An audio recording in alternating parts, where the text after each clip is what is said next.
This podcast is brought to you by Carvana. Buying a car shouldn't eat up your week. That's why Carvana made it convenient. Car buying that fits around your life, not the other way around. You can get pre-qualified for an auto loan in just a couple of minutes and browse thousands of quality car options, all within your terms, all online, all on your schedule. Turn car buying into a few clicks and not a full week's endeavor. Finance and buy your car at your convenience on Carvana. Financing subject to credit approval. Additional terms and conditions may apply.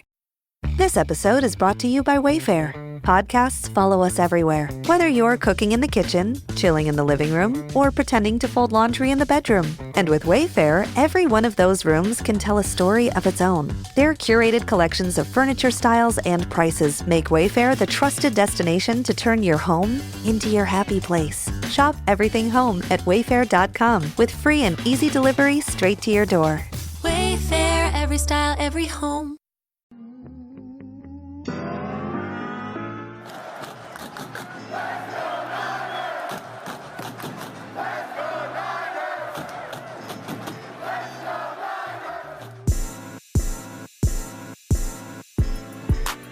Welcome into 49ers Access. My name is Sterling Bennett, and today we're going to recap joint practices with the Las Vegas Raiders out there in Las Vegas. A very hot day out at practice. A lot of sweat, a lot of tears, a lot of injuries on the football field, unfortunately, for the San Francisco 49ers. Going to get into all of that, including Brock Purdy's insane performance against the Raiders defense and Christian McCaffrey hitting 25 miles per hour on the radar gun, says Kyle Shanahan.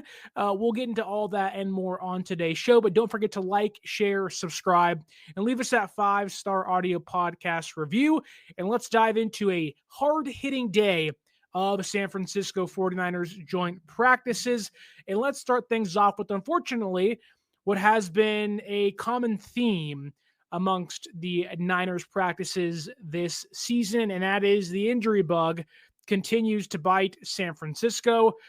Had a ton of guys on the sideline today, including Jordan Watkins, Jordan Elliott, Kevin Givens, Fabian Moreau, Jordan James, Richie Grant, Samuel Kawanu, Isaac Guerrero, Jason Pinnock, Trey Brown, Yetur Gross-Matos, Jauan Jennings, Micah Williams, Upton Stout, Renardo Green, Ben Barch, and Nick Bosa. A lot of guys not practicing for San Francisco. Just, I don't know why. I don't know what causes it. I don't think it's stretching. I don't think it's anything else other than that. It just feels like it's bad luck. It just feels like guys are, for whatever reason, like San Francisco doesn't have these insane, long 2-hour practices. Like sometimes once, maybe twice a week, if you're lucky, they'll go an hour and a half. Today, a little longer. Obviously, you have two teams out there, but the Niners being this banged up this early into the season, albeit nothing too serious thus far, it is a concern because those things linger. You don't get healthier as the year progresses usually. So I'm not exactly sure why. And despite the injuries they had, there was some good news today because we did get to see Yetur Gross-Matos and Micah Williams and Upton Stout and Renardo Green and even Nick Bosa doing workouts on the sidelines. And so there was some good news, some guys that we haven't seen in a while getting some work done on the side fields. Nick Bosa sat out practice today with neck soreness. Not exactly sure how that happened, when that happened, but the question becomes, should we be concerned about Nick Bosa? Because he's missed a handful of practices in very short spurts with what has been, again, labeled as neck soreness. He missed earlier this week one time and now missing again after an off day. I'm not sure San Francisco is kind of saving him for the preseason game on Saturday, which Kyle Shanahan did say some starters will play. We don't know exactly who that will be, but the neck is not a place you want to mess around with. And again, you're hoping it's just soreness, but Nick Bosa is a big dude, strong dude. He doesn't miss practice usually unless it's for rest. So to see him not out there today being labeled with soreness, I won't put it under the massive concern category, but just watch out for that. Maybe it's nothing, maybe it's something, but maybe a reason to be concerned with Nick Bosa, who has been and missed a couple of practices this week with some soreness. We also got some clarification on why Jason Pinnock and Trey Brown, both defensive backs, have not been practicing. Now today, Trey Brown did individual drills, but did not do team drills. They both have heel injuries. I don't know if that means it's related to the calf or the Achilles, but neither one of those seem to be very major right now. So I guess that's kind of good to know. Again, San Francisco continues to avoid the major torn ACL or torn MCL injury, which is good. But when you have 20 plus guys on the shelf, it's a big, big problem. We also got confirmation from Jauan Jennings, for those of you out there that don't believe the injury is real.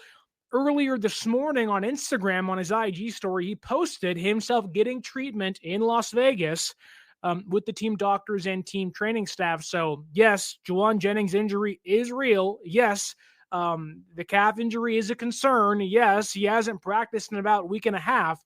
I think he hasn't practiced since the first week of training camp. Again, just confirmation. Jauan Jennings is hurt. But again, good thing is right now, there is no out for 2 months, out for, the year, any injuries so far. So there is some good stuff there. I do want to get to the YouTube chat and say what's up to Strawberry Reacts. They say Sterling, and Big Brick 84 says Buenos Dias. Right back at both of you. Hope you're all having a great Thursday afternoon. And Bobo, my friend, where have you been? Been so long since we've seen you in the YouTube comments. Thank you for being back and tuning back into the show. But they say sometimes you hurt yourself trying too hard to impress. Sometimes you have guys trying to vie for a roster spot. But they also say as long as Brock Purdy doesn't get hurt. You were in jail? What do you mean you were in jail, Bobo? What have you been doing in your free time? What are you, Rashee Rice? What are you, Demarcus Robinson? What do you mean you were in jail? Give me details. Come on. You were in jail for what? What the heck? We have a felon in our YouTube chat, and his name is Bobo. But let's get back into the notes I have, because there was some noteworthy things that transpired during practice, mainly, again, sticking with the injury conversation, CJ West, who, just like Mykel Williams, avoided a major knee injury. Mykel hyperextended his knee, and today CJ West did the exact same thing. I guess his knee buckled during 1v1 reps against the Las Vegas Raiders offensive line. He kind of took an assessment of what was that? My leg hurts. What's going on? He walked off under his own power after being talked to and seen by the team doctors. And the initial diagnosis shows no damage to the ACL. So one of those, we dodged a bullet there, but that's the second time a highly drafted defensive lineman in this draft class has gotten hurt. And the first one being Mykel. He'll be out for the remainder of this week and probably a portion of next week too. Hopefully he's back for the preseason finale against the Chargers. But West narrowly avoids what could have been a catastrophic injury for San Francisco and himself. Again, the diagnosis was no ACL damage, but that stuff is like a freak injury. Like you're just trying to get to the quarterback. You're trying hard, trying to win reps. But CJ West will probably be a bigger impact player than most guys in this draft class, and probably one of the most impactful defensive players they have. So thank God he did not get hurt, but it just continues to add to the conversation as to how many people are on the shelf. And Bobo in here, apparently it's a crime to look this good. All right, dude, you can't say I was in jail and then be like, oh, actually, God, you freaking rickrolled me on the show, which I appreciate a good rickroll, but what are we doing? You led me on. I feel like I was misled by you. That's some fake news, brother, but happy you're in here and having a good Thursday afternoon with us here on 49ers Access, reacting to Niners and Raiders joint practices. The West injury, or I guess non-injury, does highlight a big concern, though, where individually the injuries haven't been major. There's no one, again, missing months and months and months of time just yet, at least that of what we know. But the Niners defensive line today was like dry bones. It was a freaking ragtag group of misfits out there. Guys that you either haven't heard of or had never seen before. They had 2 guys signed this morning that were on the field today. And CJ West has become their 7th, 7 defensive lineman that's been hurt this year. And that includes players like Jordan Elliott, Kevin Givens, Sam Okawanu. You have Yetur Gross-Matos, Michael Williams, Nick Bosa. And it's like, at what point does I'm really shocked San Francisco even had the opportunity to do a joint practice today. So whatever we see on Saturday is going to be just a hodgepodge of crap on the defensive line. Maybe outside of Alfred Collins, obviously CJ West probably not going to play in the next 2 preseason games with the injury he has, unless he can recover miraculously. But San Francisco really doesn't have anybody, worth mentioning, maybe outside of Kalia Davis and guys like that. But we aren't, and this is kind of the good and bad thing about this is that these young guys need reps, right? They need to be out there in live game situations, but we also are not going to see this Niners defense at full strength now the entirety of the preseason, right? It was kind of already going to be like that without Michael Williams and maybe no Nick Bosa, depending on how they played starters. But now it's no CJ West. Now it's no Nick Bosa probably on Saturday, maybe week 3, we shall see, but no Kevin Givens. And it's no CJ West now. We are not going to get a full glimpse of the defensive line coming into the season at full strength at all, which maybe is a good thing for San Francisco, and they can hide some things, and opposing teams aren't going to know how to game plan for them. But on the other side, like, these guys are all improving besides Nick Bosa and Bryce Huff. They need reps. They need to be out there. But it seems like as the fans and the media and as the NFL, we're not going to get to see San Francisco's defense at full strength, which they already have so many injuries. Mustafa's involved in that too, and Renardo Green's in there. And, right now on paper, at least, with these guys on the shelf or on the sideline, as Kenny 49ers says here, Seattle is licking their chops. I don't know if it's Seattle in specific, but if these guys don't get healthy and don't get ramped up and don't come back before week 1, week 2, week 3, week 4, it's going to put a big damper on the beginning of San Francisco season. Now, again, they should get Yetur Gross-Matos, CJ West, Michael Williams, Sam Okawanu. Like, all these guys should be back by week 1 besides Kevin Givens. But with so much to prove and us not being able to assess what they're going to look like, it does make it tough for fans, media, people like myself that, want to have an idea as to where and how to rank, grade, view San Francisco. It really does feel like that the Niners, by no fault of their own, they have a lot of depth, but all that depth is now gone. So I would like to see that. But again, Kenny says here, Seattle is licking their chops. I think a lot of teams would be, if you saw people like we saw on the defensive line today, guys that, well, yes, Bryce Huff's out there and guys like that, but it does feel like that the Niners, it's a lot of questions where I'm not concerned now, but as we enter into week 3 of the preseason and we get closer to roster cutdown day, a lot of questions that have to be answered, and those won't get answered until during the season, but you'd like to be healthy to be able to answer those questions, not wondering, well, what if? And right now, we're all wondering, what if? Like, what does San Francisco's defense actually look like? Because we haven't seen it fully healthy the entirety of preseason or the training camp practices. Big Brick 84 says, Evan Anderson was back at practice on Tuesday. Does anyone know if he was out there today? Yes, he was. There you go. Which Evan will probably start, I'm assuming, against Las Vegas this weekend, unless they want to play cautious with him. It'll probably be him and Kalia Davis. Maybe they go Davis and Collins now that Wes is out, but Evan Anderson should factor into a game against Las Vegas this Saturday. Moving along here in my notes, the same thing can almost be said about the Niners offensive line, because this morning they placed Andre Dillard on season-ending IR, and Dillard had practiced literally twice with the offense after missing all of OTAs, the beginning of training camp. Just came back this week off an ankle injury, and the assumption was he'll be getting reps at backup left tackle and backup right tackle, and maybe a factor into the swing tackle training camp battle with Burford and Austin Pleasance. But nope, that's over with. And unfortunately, San Francisco is stuck with Pleasance and Burford as their backup tackles, unless they find somebody else, whether it's, trade or, post roster cut down day waiver claim.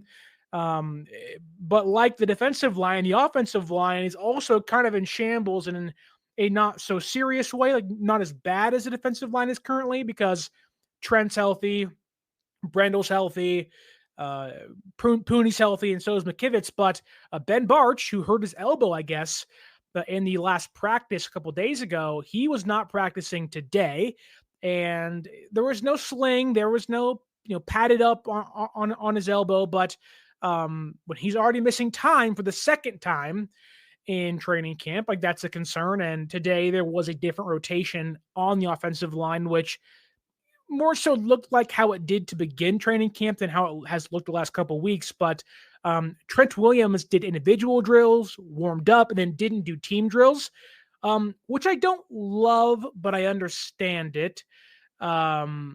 She's made up her mind to live pretty smart, learn to budget responsibly right from the start. She spends a little less and puts more into savings, keeps her blood pressure low and credit score raises. She's cutting debt right out of her life. She tracks her cash flow on a spreadsheet at night. Boring money moves make kinda lame songs, but they sound pretty sweet to your wallet. PNC Bank, brilliantly boring since 1865. It looks like that Trent, they're going to save him until the actual week one of the season. I don't think we're going to see Trent at all during preseason, which makes sense. But because of that, Spencer Burford is getting all the left team or left tackle first team reps. Nick Sikel and Connor Colby both split time at left guard, and then other stuff. So a different offensive line today. I would say for today's practice as a whole, you really couldn't get a sense for both teams, right? The Raiders were much more healthier than San Francisco was, but then San Francisco isn't healthy at all and didn't have some of their guys practicing. So definitely tipped the scale against them, but their offense played really well against the Raiders defense, whereas the Raiders offense had a lot more success against San Francisco's defense. But I think right now the starting offense is fine, or the starting offensive line is fine, right? Again, Trent, Brendel, Poonie, McKivitz, those guys are those four guys are in place. And if you aren't a big, if you aren't a big Ben Barch guy, or you don't believe in him that much, you don't mind him being hurt, I guess. But it's just the depth there. And I'll tell you this, I know we talk about the starting five, it should be an improved unit, but their depth is a big concern. Whereas the defensive line depth, albeit they're all injured currently, when they're healthy, they're pretty deep. Whereas if the offensive line misses one guy, or if Trent's down, or McKivitz is down, or Poonie goes down, mainly if Trent goes down, we are in for a world of hurt. Now, there's already a big discrepancy in Trent playing left tackle and guarding Purdy's backside compared to Burford, which Burford today, wow, just, I'm shocked. I'm shocked how bad he is. He's a guard playing tackle. I don't know if he won a rep today. Just every time, outmatched, outgunned, out-strengthened, if that's the word you want to use. I think that the Niners, finding depth is always hard, right? You're not going to find, starting caliber depth pieces available via the trade market or whatnot. But the depth they currently have, to me, is still a big question mark. Mainly Spencer Burford, You would have at least liked to have Andre Dillard or maybe sign DJ Humphries when the deal was supposed to get done but didn't get done. There's big question marks there. Burford was terrible today. And the Raiders' defensive line is not really in great shape compared to other teams in your division. Whereas at Burford, who will probably have to play at some point this year, I don't trust him against Jared Verse and the Rams or other guys or other teams like that, or against Atlanta's defensive line, which has Matthew Judon and other things like that. But again, it's hard to find depth, but that doesn't mean that Burford's good. Like, I'm not saying trade him. I'm not saying that once the actual games come and you're playing next to Barch and the rest of the starting five, if he has to play, that he won't see an improved level of play. We saw Burford last year play better late in the year than he has in previous seasons. So maybe there was hope there, but today just wasn't a good day. I'm hoping he bounces back.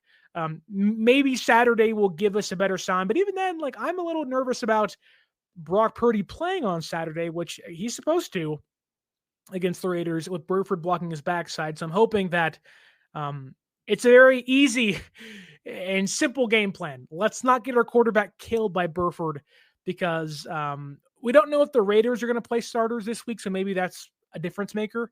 But if it's anything like the Broncos game, and Nick Bonita's over there, night for Brock Purdy, but I'm hoping Burford can bounce back. But right now, at least not having a great camp, not having a great preseason. So I'm hoping he can bounce back and kind of end up rounding into form as the preseason continues and goes along. That said, when Shanahan told the media today that some starters would play, I'm going to assume that does not include Christian McCaffrey or Trent Williams or Nick Bosa. I think those three guys don't need to play.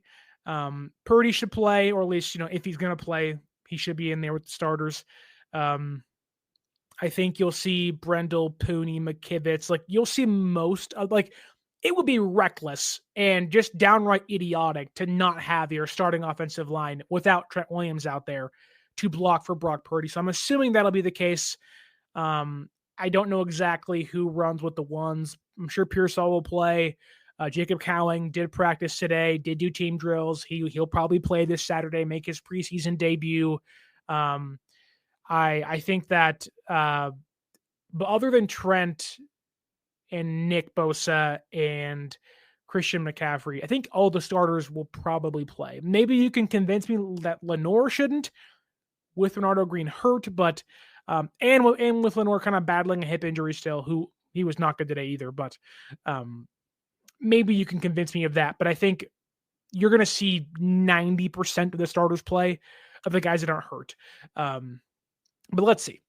And my assumption also is they're going to play one, maybe two drives at most.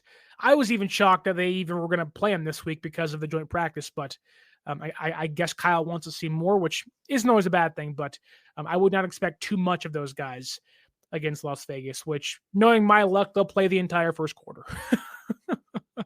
But before we continue on to my actual practice and team drill notes, I want to remind you guys to use the promo code right here, 49ers Access, 49 ERS ACCESS at SeatGeek.com to save yourself $20 off your first purchase, whether it is a Niner game, NFL game, MLB game, concert tickets.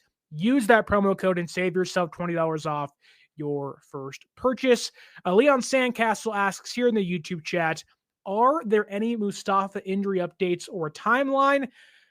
No, and no. Unfortunately, there hasn't been much outside of whatever Mustafa's mom says on Twitter, which she has been pretty adamant of him being back by week 1, but there's no indication that's going to happen. The inkling I'm getting is that he's probably going to return around week 5 or 6. I think shooting for that Buccaneers, Falcons, Texans stretch of games may make the most sense for him. Get him back at home in prime time. That to me makes a lot of sense. But they're like starting the year on the pup for 4 weeks, then returning, that to me seems ideal. get him back sometime in October probably is the ideal return date for him. But there hasn't been much said from the organization themselves. Lori Matthews says, "Good afternoon, everybody." Good afternoon, Lori Matthews. Hope you're staying cool in Phoenix, Arizona. I'm sure it's very hot there. It is very hot here where I'm at currently. Very hot in Las Vegas today too. But let's get back into the show itself and the takeaways from training camp, because Brock Purdy today was on one. And on one in all the right ways. Like sometimes when you say that, it's a negative connotation. But Brock Purdy was playing football like it was on rookie mode in Madden. He was slicing, dicing, decimating, dominating, whatever other word you want to use to categorize his performance today against the Raiders defense. Purdy was tremendous. Now, it is the Raiders, so, what does that mean? I think the Raiders are in for a improved season with Pete Carroll at the helm now. But they're running an old defense. Like even George Kittle said, like they've been running the same defense they were in Seattle a decade and a half ago. So maybe outdated. Maybe Kyle Shanahan just knows how to beat it. Maybe Brock is like, oh, this is easy because I've beaten it so many times already. But Brock was awesome today, just throwing the ball left and right, up, down, and was hitting guys wide open in stride. He eviscerated the Raiders defense.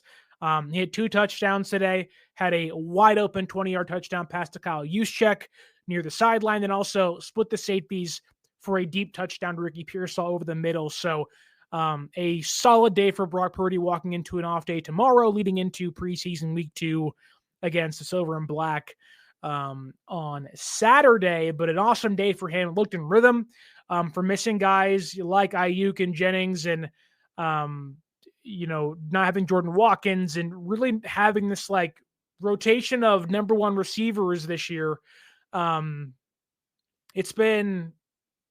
Purdy has pretty much been the same, been consistent. So I know last year we saw a lot of, I won't say roller coaster play, but some inconsistencies in Purdy's game, some forcing some passes, in which that time may come once the actual football games are here and we're all kind of greased up, ready to go. But throughout training camp, with some pressure of a joint practice involved here or 2 times, he's looked really consistent. So that's with Russell Gage out there, Jordan Watkins, Pearsall, Jennings, Cowling, all those guys. But I think that Brock had one of his best days. Not like flashy. It wasn't like there was 17 touchdowns being thrown, but just a nice, solid outing. Rare incompletions, not involved much in the offense. And he was getting the football downfield consistently to Christian McCaffrey, to Russell Gage, to Pearsall, to Juszczyk. Like everybody was involved, including George Kittle too. A really, really, really good day. Really good day by the Niners quarterback. Moving along to the backfield, because Christian McCaffrey, and I think we're seeing what's going to come once the regular season is here. We've talked a lot about this, that Christian McCaffrey has been heavily involved in the passing game during training camp. And I think a lot of you out there have been clamoring, oh, have Christian McCaffrey be a slot receiver, have Christian McCaffrey replace Deebo Samuel in that way, with the screens and the end arounds, and alleviate the pressure off of his legs and his calf and his Achilles. Christian McCaffrey is going to be a major part of this offensive passing attack. He has been open downfield, getting open downfield, making guys miss downfield. He has been a very integral part in the passing game throughout training camp. And so I think that for all of you out there asking for Christian McCaffrey to be utilized more through the air, or if you have an upcoming fantasy football draft with it being PPR, I would take Christian McCaffrey, because I think he will have 50 catches this year, 60 catches this year. Maybe that's a high number, but he has been utilized a heck of a lot more through the air than the ground in training camp, which may be a way to kind of preserve his legs and whatnot throughout training camp, but very, very, very much involved through the air. We have a question here by Strawberry. They asked, another 1,000 yard season coming? I don't think so. I don't think Christian will get 1,000 yards on the ground. But I do think we could see Christian reach 800 yards through the air and maybe about 700 on the ground, 800 on the ground. I think we will see Christian, while utilized heavily, I just don't think he'll reach 1,000 yards in both categories again, but I do think he'll be heavily involved to a point where you'll see him reach like 1,600 scrimmage yards altogether with like 10 touchdowns. So I think that we will be in good hands if he can stay healthy through the air with him and Brock and Kittle playing well together throughout training camp. Lori Matthews asks here, who do you see getting most of the reps behind CMC rushing? Well, if they're healthy, I think Kyle will go with Garendo and then Jordan James as the RB2 and 3. But if those guys aren't healthy, I think Kyle will be stubborn and he'll play Patrick Taylor Jr. But I also would not be shocked if, again, those guys aren't healthy to see Corey Kiner be out there and play. Like, he looked good in preseason. He's looked really good in training camp. And so I think it does depend on who's healthy. But if everything's right, everybody's out there, it'll be CMC, Garendo, James. And then maybe you can debate as to whether Kiner or Taylor Jr. make the roster. I think I'd pick Kiner and bring back Taylor Jr. on the practice squad if possible. But if guys are currently hurting, which they currently are, I think Taylor Jr. will probably get the brunt of the carries behind CMC, with Corey Kiner kind of pushing him for his, I get the fourth running back job, if you will. But good question there from Lori Matthews. Moving it along into the rest of the Christian McCaffrey conversation, because a lot has been made as to whether Christian looks like Christian McCaffrey. And a lot was made of, oh, he looks slow. He looks like he doesn't have a fourth gear or a fifth gear anymore. And Kyle kind of made a joke about that and said, like, yeah, Christian looks like Christian. He hit 25 miles per hour on the radar gun on the GPS tracker today. And Yahoo Sports ran with that and utilized it as he was being serious. And I didn't see the entire quote until later in the day, but I thought he was being serious. And I was like, there's no way. Like, Tyreek Hill was clocked at 23 plus miles per hour. There's no way Christian McCaffrey reached 25, but Kyle was more so poking fun at the idea that Christian doesn't look like Christian McCaffrey. And I think today in McDonaldland news, Mount McDonaldland is experiencing thick volcanic shake activity. So try the new Mount McDonaldland shake when you order the McDonaldland meal with your very own character souvenir kit. A McDonald's in McDonaldland. Get the McDonaldland meal in McDonaldland. Ba-da-ba-ba-ba. I think McCaffrey, while is not going to kind of break down the door and beat Father Time and look like himself of 2 years ago, I think we could be in for a place where McCaffrey again has 50 plus catches and has 130, 140 carries maybe in the year and reaches closer to 200 touches total. I think that's in the realm of possibility for CMC this year. But he's got to stay healthy. And I think that's why you're saying them utilize him more as a wide receiver. Papa J says here, what's up, Sterling? What's up, Papa J? He also says, like and subscribe. Yeah, do that, please. It certainly helps us out here on the show. But Strawberry says here, is Grant going to eat his words, that being Grant Cohn. He was so adamant about Christian losing a step. Look, I've been pretty open about disagreeing with that thought, but all it takes is one hit. And so I think, against air, without playing in preseason, Christian looks like Christian, which is great to see. And I think that there's a place where McCaffrey will make a lot of people eat their words, including Grant, which, maybe Grant's right when it's all said and done. But right now, at least, Christian McCaffrey looks more like 2022 Christian McCaffrey than 2024 Christian McCaffrey, which is a really good thing. In fact, he looks more like 2022 Christian McCaffrey than 2020 Christian McCaffrey and 2021 Christian McCaffrey. So he looks healthy. That's the important part. If he's healthy, he'll be good. There's no question about that. A healthy Christian McCaffrey will always be a good Christian McCaffrey. So that's the big important part here is he's healthy and hasn't taken too many hits.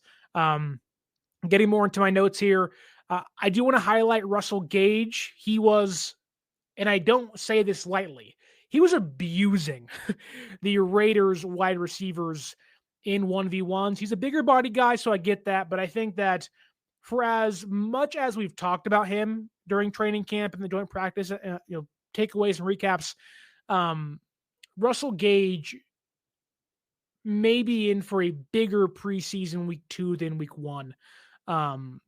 He, again, like, I'm not going to go out there and say that Russell Gage was beating like insane, awesome cornerbacks. He wasn't beating Patrick Surtain or somebody like that. But like the Raiders don't have those guys on their defense. But for your assumed 4th, 5th, 6th, 7th wide receiver in your room to be having that good of a day against the Raiders secondary, like just a great day for him.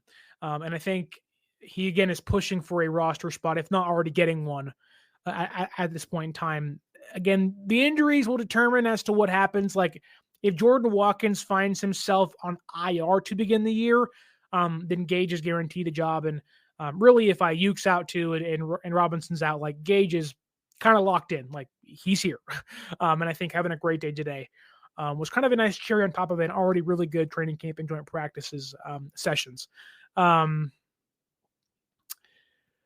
Moving along to the defense, I already talked about Spencer Burford, but I'll just say it again. Wasn't good, but let's move on to the defense because Fred Warner. Haven't really talked about Fred too much because he's all pro Fred. He's always all pro Fred. Even last year playing on a broken ankle was still a really good linebacker, or at least playing above average down to his on par, but still fine enough to be out there every single day. Fred Warner was terrorizing this Raiders offense. Now, he has obviously stepped aside to give other players more run during training camp this year, which makes sense. But Fred, again, the Raiders offense really is not bad. Geno Smith, Jacoby Myers, Brock Bowers, Trey Tucker, and other guys involved in there. Like he was, I have called him the great eraser of the middle of the football field. And that was on display today against Las Vegas, especially during 7-on-7s. He was essentially making it impossible for Geno Smith to pass the football near him today. He had an amazing PBU, he had amazing coverage that was nearly a PBU, but wasn't one. He was on Trey Tucker, the wide receiver, and he essentially forced Geno Smith into a throwaway, but still targeting the player. He was more of like, oh crap, he isn't open. Okay, I'll throw it over there and kind of get the rep over with. But that's on Fred almost wasting one of the Raiders offensive snaps today during practice. So Fred being who Fred always is. Unfortunately though, the same thing cannot be said for Deommodore Lenoir. Now, to give Demo maybe some slack, he has a hip injury or hip irritation as they're calling it. But was not his best day, which, look, you're always allowed to have an off day. You're always allowed to grow and make mistakes and hopefully learn from them. I'm not sure if he was trying new things or the hip was bothering him out there today. I don't know. I'm not going to pretend to know, but not a great day from Lenoir. He had a really nice PBU, though, on a deep shot from Geno Smith to Trey Tucker. Got his hands up, knocked it out of the air, which was awesome to see. But then he gave up 3 touchdowns today, which isn't like Lenoir. Now, in one of his cases, he was guarding Brock Bowers, which is a mismatch. He's a smaller cornerback, albeit feisty. You're not going to win many matchups against a tight end if you are Lenoir. Mainly one like Brock Bowers, who was, if not the best, one of the best tight ends last year in the entire league as a rookie. The other 2 times he got beat by Trey Tucker. So not an ideal day for Lenoir, not a great day. Again, I don't know if he'll practice or play on Saturday against the Raiders at 1:00 in Las Vegas, but he may push to kind of get his look back, if you will. But I don't know, and I'm not going to make a declaration on his day outside of it being not a great one because I don't know where the hip's at. And if he's trying to work himself back into it and kind of work through things, and okay, whatever. But not a great day from him by any means.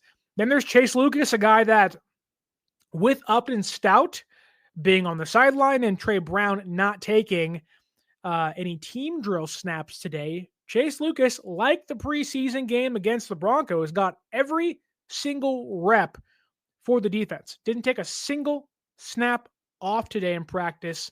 He was awesome. He continues to be a surprise, continues to be a player that, isn't going to lock somebody down in coverage, isn't going to be a starter on this team by any means, but it's certainly a big surprise and definitely making a push to push guys off the roster ahead of him. Trey Brown being in that grouping, of course. But Chase Lucas today got an interception, a lot of drop passes from the Raiders today. In this case, it helped Chase Lucas.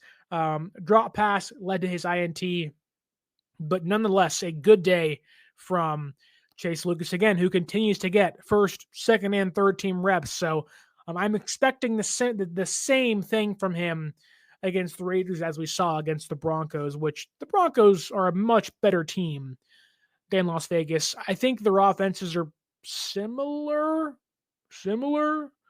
albeit the Broncos have better players. I think Geno and Bo Nix are pretty comparable, albeit Bo Nix is better. But I think for how good Chase Lucas played against the Broncos, you should expect something similar to his performance against the Raiders this Saturday. The 49ers 2025 says, "What's up, Sterling? What's up, 49ers 2025? Hope you're having a great Thursday." And Big Brick 84 says, "I hope Chase Lucas keeps showing up and out. I really want him to make the 53-man roster." I think he will. I think he's making the roster over Darrell Luter Jr. There is one hiccup that may change things. Siren Neal can play safety and cornerback. I think he may be in there, but Saleh likes playmakers. So I think Chase Lucas certainly has the inside track, but just don't sleep on Siren Neal, special teams guy, veteran player signed during free agency, a guy they brought in this year alone to be on the special teams unit. So we shall see as the times in practices progress, but I think that he also may be in the running for that job too. Then the last thing to get into today is Jacob Robinson. And this is kind of where I'm a little bit torn and with myself of you prefer to have Jacob Robinson be a practice squad guy or red shirt for a season, get his body right, have a year in the defense, then make the roster next year and be a part of it when inevitably you're going to lose Trey Brown and Dallas Flowers if those guys depart in free agency next year for a new team. Whereas Jacob Robinson is a UDFA who's signed as a priority free agent by the team, and he's looked pretty good throughout his time with San Francisco so far. And even today, once again, he has time and time again out there at practice, got a PBU with Aiden O'Connell playing quarterback for the Raiders, which I'm shocked he's still there. But, I'm really impressed with Jacob Robinson, which doesn't surprise me, but I do think that it's more of from my own perspective, how can I find him a place on the roster? Because I don't want to let him go and get claimed by somebody else. I think he's too valuable, but I do think he needs a year. So it's I want to keep Jacob Robinson, but I just can't find a spot for him on the roster. But maybe that's somebody they pick over Darrell Luter Jr. or maybe Trey Brown, or maybe they value his projection over what somebody can currently give them. They're in a weird spot. The Niners are in a place where they want to win now, but they really can't afford to let talent walk out of the room without, one, getting something back for them, or two, giving it away for free. So I think Jacob Robinson is amongst that kind of 5th, 6th, 7th cornerback making a push for the roster as well, and been very impressed by him in his first training camp. He needs a year, But like Siren Neal, he also can play safety too. So there is some versatility with him that I think the Niners will like. But Lori Matthews asks a good question here. And she asks here, I think this is based off of what Kyle Shanahan said on SiriusXM yesterday, 2 days ago. But she asks, do you make anything about Kyle saying about having a lot of new players as far as them making the playoffs? This episode is brought to you by Espolón Tequila. Slow, sticky, snoozy. They call these the dog days of summer. But Espolón? They don't do boring. Welcome to the Marg Days. Espolón Tequila. 100% blue Weber agave, born to shake up your summer. Just add lime, agave, and a little attitude. Visit espolontequila.com. Espolón Tequila, 40% alcohol, volume 80 proof. Copyright 2025 Campari America, New York, New York. Drink responsibly. I think Kyle's being honest. I think he's being pretty upfront of like, look, I think that when you have so many young guys in the building now, on offense and defense, and you are like, each year teams have a draft class, right? But the Niners are kind of a competitive team or a team expecting to compete, but also have a draft class and a roster operating like a rebuilding team. Oops. I hit the mic and the camera. But like that to me, like, they're kind of caught in between. And so I think Kyle's saying that, like, look, we have a lot of young guys on the roster that they are going to be the key to our success. Now, we have to have our veteran guys carry us to begin the season, and hopefully they can lead us to wins early on once these young guys get ready, have their feet wet, and can grow in their first season with the team. So I think that Kyle has accurate expectations for the season, that he believes this team can be a playoff team. But he's also honest about, a lot of new guys on the roster. Things can certainly go up or down depending on how those guys play. But I don't think Kyle is speaking negatively. I don't think Kyle was speaking incorrectly. I think it's nice to have a head coach that is honest with the team and honest with the media of like, look, which Kyle usually isn't. Kyle's a big liar. Kyle loves to lie. So to see him be upfront and honest, like, look, we have 11 new guys on the roster that 7 of those guys are going to have to be, and play pivotal snaps for us. And we're hoping for better things and to be healthy. Like, I think Kyle comes from the POV of like, if Christian McCaffrey's healthy, if Brock Purdy's healthy, if George Kittle's healthy, if Ricky Pearsall's healthy, if Fred Warner's healthy, Nick Bosa's healthy, and Lenoir's healthy, we should be able to win a lot of games this year. But the difference maker in that, the difference maker of being a fringe playoff team or a wild card team to a division winning team or a division winning team to a NFC title game team is going to be based on how quickly these young guys can play and progress. So that's where I kind of saw it, which really isn't anything different than what I've been saying for a while. I just think Kyle was like, look, we gutted the roster. We brought in new dudes. We're banking on guys that have been hurt to be healthy. It's going to be a wild ride this year. I think there's going to be some tough wins and tough losses. I think that, there's going to be games they're supposed to win that they're going to lose. There's going to be games that they're going to lose or games they're going to win. They're supposed to it's all going to be this big, like, we don't know. However, again, they have the expectations of contending, but a roster that like really is reliant on kind of the rebuilding strategy to help push them into the future. But that is equally as terrifying, as exciting. And I think Kyle was kind of pushing towards that, which I think is honest. Like the Niners are in one of the more precarious situations compared to other teams in the league. Like, they aren't the Lions, they aren't the Packers, they aren't the Eagles, they aren't the Broncos, they aren't the Chiefs. Like, they're the 49ers, a team that, unlike those teams I already said, are like guaranteed to compete barring serious injury. But they're a team that their season will depend on the strength and the health of their superstars and the progress and trajectory of play of their young players. One final question here. Leon Sandcastle asks, do you think they would entertain trading Jair Brown to Wilkes with the New York Jets? I do.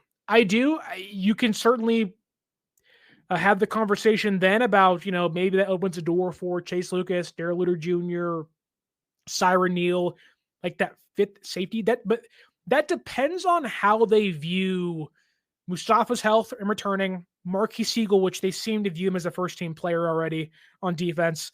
But Richie Grant not practicing the last week and a half, Jason Pinnock currently on the sideline, like that to me could determine if those guys are injured, Jair Brown's probably going to make the team. But I think I haven't checked the Jets' offensive line or their roster just yet, but for a fourth-round pick, for a fifth-round pick, why not?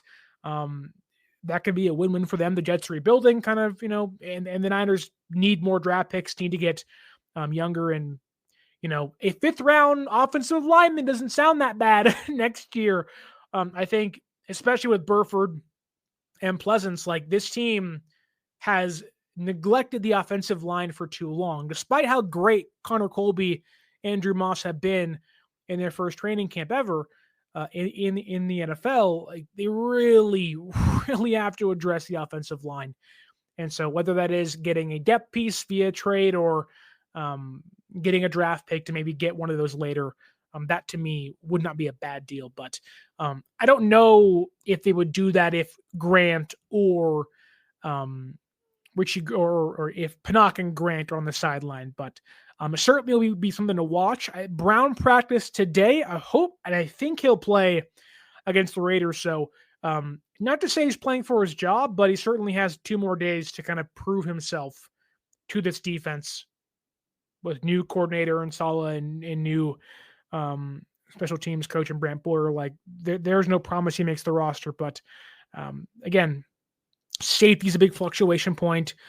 The receiver room is a big fluctuation point. The running backs behind McCaffrey because of the health is a big fluctuation point. And Kyle was open about it of like, this is the most open spots on the 53-man roster we have had since like 2018. And he's 100% right. So I think if you can get anything for Jair Brown, I think you'd be at least you entertain the idea, but I don't know if they can pull the trigger on that. And roster cut down day is, I think, August 27th, Laurie Matthews. So they will not cut the roster down, I believe, until August 27th. So it'll be a little bit, but that's 13 days away. So 2 weeks for Jair Brown and other guys to prove themselves and 2 preseason games to prove themselves to this coaching staff. So it's fun to watch, but we have preseason action on Saturday. I can now finally announce to you my somewhat big news if you don't already know this, but I will be back on 95.7 The Game this year hosting post-game after every single 49er game, back on Overtime with my friend and co-host Mark Grandy. So if you are a Niner fan and you're tuned into this show, after every Niner game, go to 95.7 The Game on the radio or on YouTube. I will be live reacting to it right after it ends, and also right back here after my radio show to react to the game. So big news for myself, back on the radio once again for this Niner season, my 4th year covering the team on the radio. Happy to be back and happy to hopefully have your ears and eyes as the season continues. But that's all I have for you today. Don't forget to like, share, subscribe. Leave us that 5-star audio podcast review. You can also follow us on social media at 49ers_access is the X or Twitter. 49ers.access is the Instagram. And use that promo code right here on screen, 49ers_access, and save yourself $20 off your first purchase. I have a brand new show coming your way tomorrow. May also be something new we're trying here with some friends of mine. Hopefully you guys like it. It'll be a 3-way stream, I believe, with some friends, but hopefully, fingers crossed, that happens. But if it doesn't, I will 1000% see you guys on Saturday on 95.7 The Game and right here for a post-game show following my radio show on 49ers Access. But hope you have a great rest of your Thursday evening. I will talk to you guys maybe tomorrow, but definitely on Saturday. And as always, my name is Sterling Bennett, and until next time, stay faithful.